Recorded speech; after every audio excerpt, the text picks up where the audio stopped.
नमस्कार दोस्तों। आज मैं लेकर आई हूँ अमृता प्रीतम जी की कहानी हीरे की कनी। जिस ढोलकी पर चप्पल मार मार कर लड़कियों ने 7 दिन तक गाना बजाना किया था, लड़कियों का तो क्या, उस ढोलकी तक का भी गला फट गया था। अब डोली दरवाजे पर पहुंच गई थी और आंगन में वह ढोलकी खाली पड़ी हुई थी। चाचा ताऊ के संबंध से जो लड़के की बहनें लगती थी, वे नई बहू के मुंह में ग्रास दे रही थी, और रिश्ते में जो लड़के की भाभी लगती थी, वे नई बहू पर तिल फेंक रही थी। और अब औरतें जो गीत गा रही थीं, उसके साथ ढोलकी की जरूरत नहीं थी, वे फटे हुए गलों से गा रही थीं। भाभी एक नंदे चार, ग्रास देती बारी से, जितने जेठानी तिल फेंकेगी उतने देवरानी पुत्र जन्मेगी। ढोलकी के शरीर पर की सुतली की कमीज अब फट गई थी और उसे कसने वाले छल्ले भी उसकी नाक में से नथ की तरह उतर गए थे। दाईं ओर के चमड़े में एक आंख जितना छिद्र हो गया था और आंगन में पड़ी हुई ढोलकी अपनी उसी एक आंख के सामने लाल दुपट्टे को ओढ़कर रांगली पटरी पर बैठी हुई जिंदों की ओर इस तरह से देख रही थी जैसे उसके मुंह में पड़ने वाले ग्रासों और उसकी झोली में खेलने वाले सारे बेटों की गिनती लेना चाहती हो। औरतों के फटे हुए कंठ भी हारते नहीं थे और वे बार बार कह रहे थे, भाभी एक नंदे चार, ग्रास देती बारी से, जितने जेठानी तिल फेंकेगी उतने देवरानी पुत्र जन्मेगी। पिछले 7 दिनों में जिन छोटी लड़कियों के हाथ ढोलकी नहीं लगी थी, उन्होंने अब कसर निकाली और ढोलकी के पिंजर को बजाती वे किसी गीत की बाह और किसी गीत की टांग अच्छी तरह से खींचने लगी। जिस समय उन्होंने यह ठप्पा गाया, हमने डोली से हाथ निकाला, तुम्हारी माँ ने हमारी नथ उतार ली। घूंघट निकालकर पटरी पर बैठी हुई जिंदो का हाथ अपनी नाक की ओर चला गया और फिर जिंदो अपने घूंघट में ही हंस पड़ी। उसकी तो सास ही कोई नहीं थी, नथ कौन उतारेगा, और उसकी नाक में नथ ही कहाँ थी जो कोई उतार लेगा। लड़कियों को गीत के अगले बोल भूल गए थे, इसीलिए उन्होंने कितनी बार वही ठप्पा गाया। जिंदो को महसूस हुआ, चाहे घर में उसकी सास नहीं थी और चाहे उसकी नाक में नथ भी नहीं थी, परंतु यह ठप्पा उसकी नाक में एक खारिश सी पैदा कर रहा था। लड़कियों को आगे का गीत भूल गया था, परंतु जिंदो को यह गीत अच्छी तरह से याद था। सारे का सारा गीत उसके कंठ में चुभने लगा। तेरी माँ का नाम ठकुरानी रे, हमें सलवार देती पुरानी रे। तेरी माँ का नाम सुखदाई रे, हमें देती रोटी बासी रे। तेरी माँ ने बनाया साग रे, हमने मांगा तो दिया जवाब रे। और जिंदो ने अपनी पहनी हुई सलवार को टटोला। वह पुरानी नहीं थी, वह बिल्कुल नई साटन की थी और उस पर गोटे का काम हुआ था। फिर उसने अपने मुंह में अभी अभी किसी ननंद के दिए हुए ग्रास को चबाया। यह बासी रोटी नहीं थी, यह तो मक्खन में गुथी हुई चूरी थी। अभी थोड़ी देर पहले उसके ससुर ने रुपयों की थैली में उसका हाथ डलवाया था और फिर उसे साग की कटोरी के बदले सास से मिला हुआ कोरा जवाब क्यों याद आ रहा था। जिंदो ने एक गीले कपड़े की तरह अपने मन को बछौरा, परंतु पानी की कोई कोई बूंद अभी भी उसके मन के कपड़े से टपक रही थी।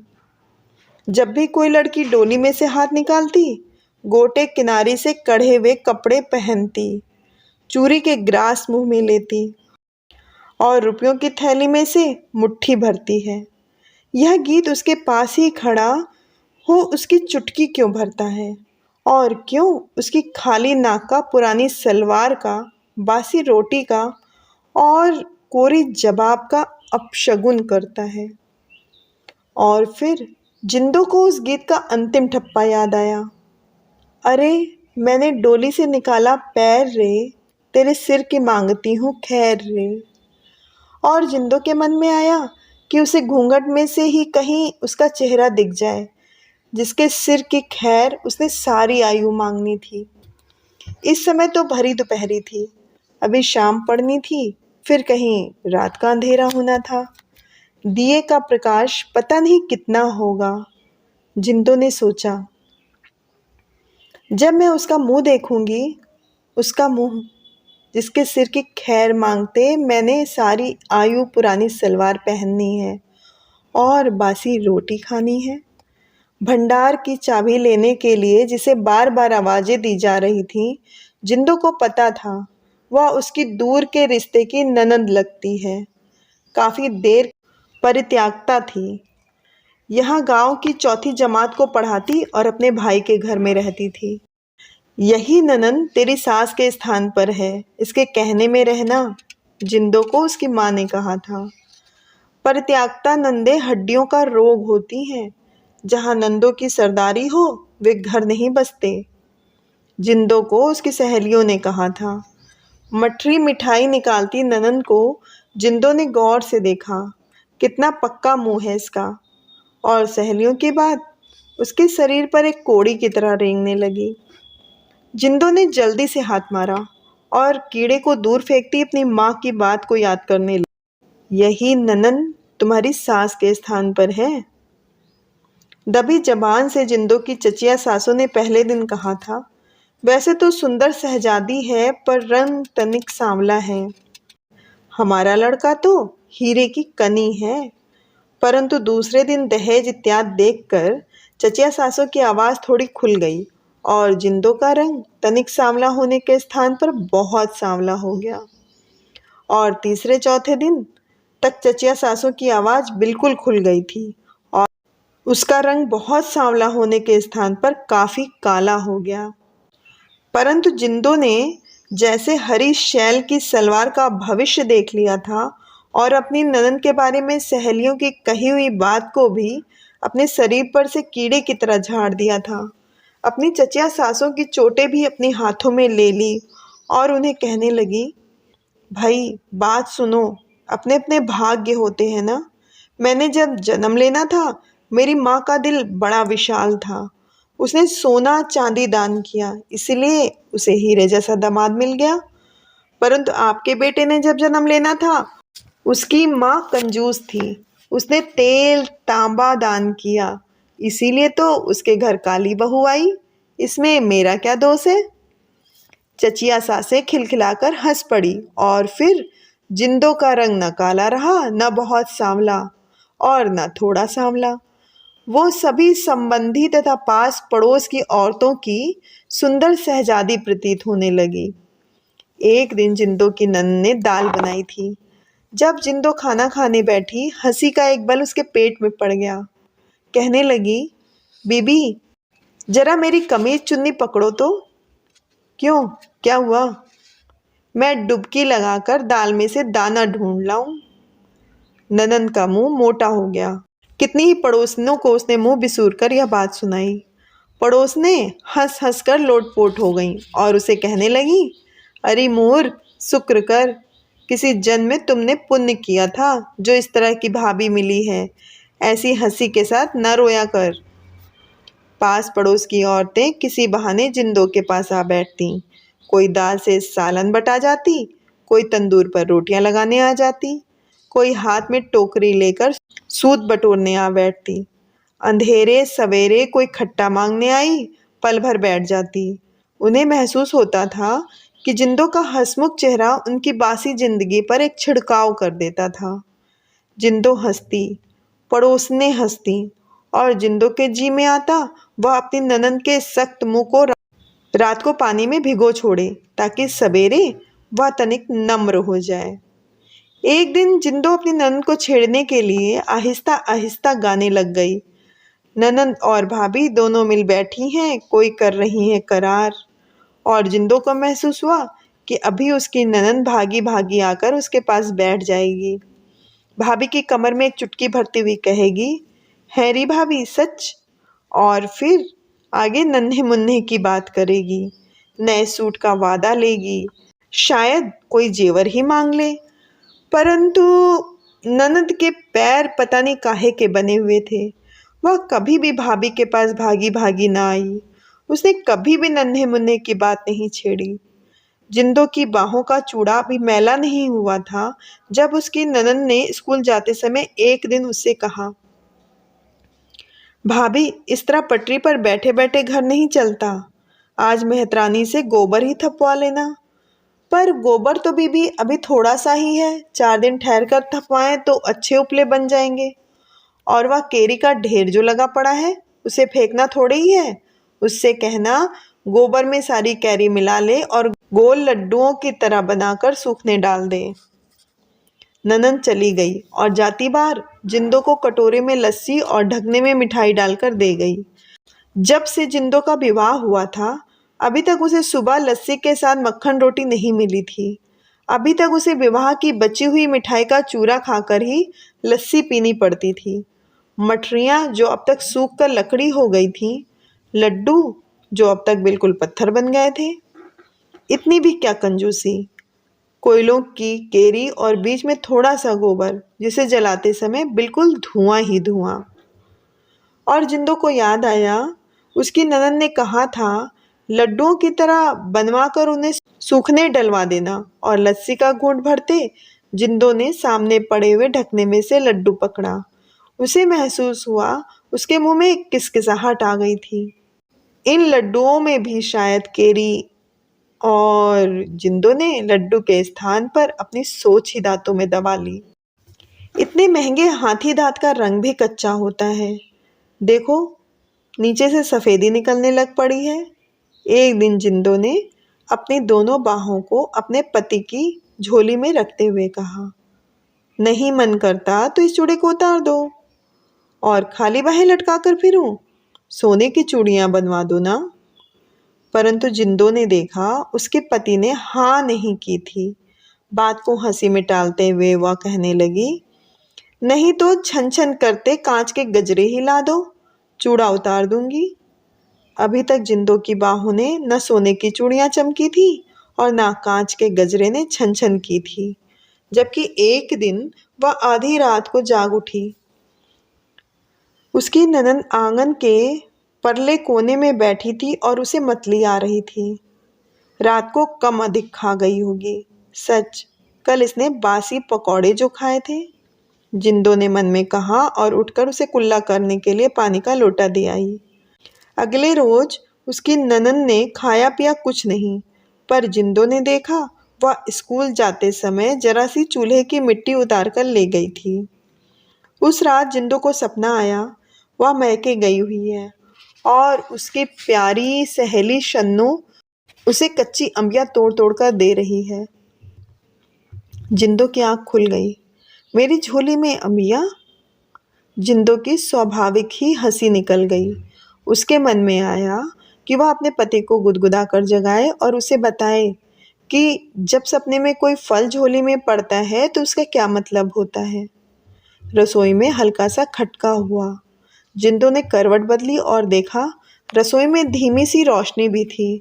सारा दिन इसने खाया कुछ नहीं था, अब आधी रात को पेट में बल पड़ रहे होंगे। जिंदो ने सोचा रसोई में उसकी ननद ही तो हो सकती है, और कौन हो सकता है। और फिर उसे सपने की मस्ती आ गई। उसके मन में आया कि वह अपने पति को गुदगुदा कर जगाए, और जब उसने साथ की चारपाई पर हाथ मारा, चारपाई खाली थी। जिंदो की उंगलियां जो कि अभी किसी के शरीर पर गुदगुदाने के लिए आतुर थीं, सुन्न हो गईं। रसोई में से बातों की हल्की हल्की आवाज आ रही थी। जिंदो ने सोचा उसकी ननद अकेली नहीं, उसका भाई भी उसके पास था। क्या बातें करते हैं वे इस समय। जिंदो के मन को जैसे कोई धोबी के कपड़े की तरह पटरे पर मारने लगा। फिर रसोई में से खुशबू आने लगी। जिंदो ने नाक की सेंध लगाकर देखा, रसोई में से मथरे और पुराना गुड़ उबल रहा था। मेथरे, पुराना गुड़, चूल्हे की मिट्टी, बासी पकौड़ी और आधी रात की उल्टियाँ। जिंदो का सिर चकराने लगा।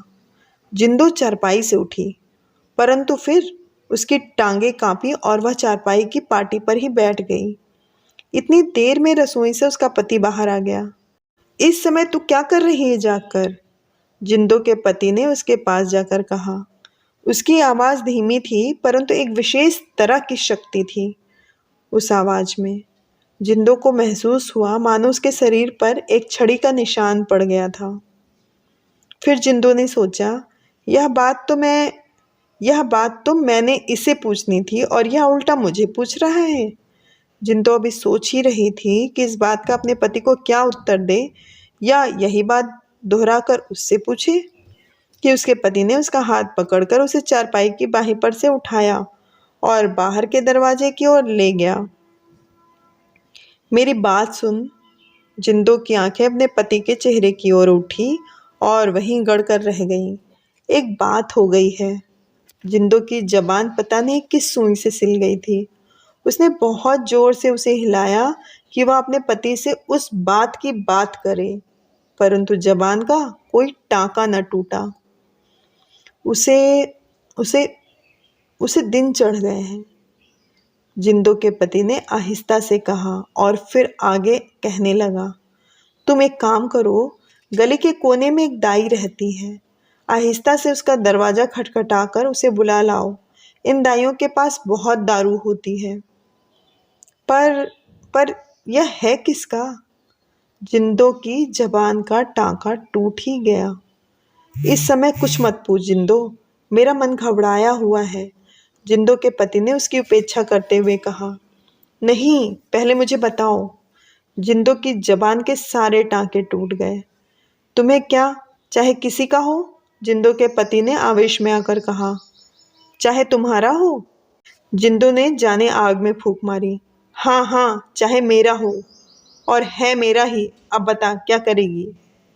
आग की लपटें देखकर जिंदो अभी पूछ ही रही थी कि यह आग किसके घर में लगी थी, कि जिंदो को सारा सेक अपनी दीवारों में से आने लगा। छुटपन में आग को अग्नि देवता कहने वाली जिंदो की हंसी निकल गई। उसने सोचा, घर तो फूका ही गया है, अब तमाशा भी देख लूं। जोर से कहने लगी, बच्चा तो मेरे पति का ही है ना, उसे पेट का भ्रम हो गया होगा। आना उसने इस ओर था और चला गया उस ओर। और फिर जिंदो को महसूस हुआ उसकी अपनी हंसी उसे ततैये की तरह काट गई थी। नहीं नहीं, यह पीड़ा उससे बहुत अधिक थी। उसने ततैये की तरह नहीं, बिच्छू की तरह डंक मारा था। और फिर जिंदो को महसूस हुआ कि उसके सारे अंगों में एक विष चढ़ता जा रहा था। उसकी हंसी बिच्छू की तरह नहीं, एक कौड़िया सांप की तरह काट गई थी, और अब उसके अंग नीले पड़ते जा रहे थे। तू जाती है कि नहीं दाई को बुलाने? जिंदो के पति ने उसे धक्का देकर दरवाजे से बाहर ढकेल दिया। जिंदो के बावरे बावरे कदम गली का अंधेरा नापने लगे। दाई का दरवाजा बंद था। जिंदो से खटखटाया न गया। गांव के कुएं का दरवाजा खुला था। जिंदो को दस्तक नहीं देनी पड़ी। प्रातः जब गांव के लोगों ने कुएं में से जिंदो की लाश निकाली, सभी संबंधी और पड़ोसी औरतें उसके आसपास खड़ी हुई थीं। कोई चचा सास कह रही थी, पता नहीं क्या हो गया, इतनी सुंदर शहजादी। और यदि जिंदो का मुंह मौत की सुई से सी न दिया गया होता तो वह जरूर हंसकर कहती, तुम कहती थी ना तुम्हारा बेटा हीरे की कनी है, मैंने वही हीरे की कनी खा ली है।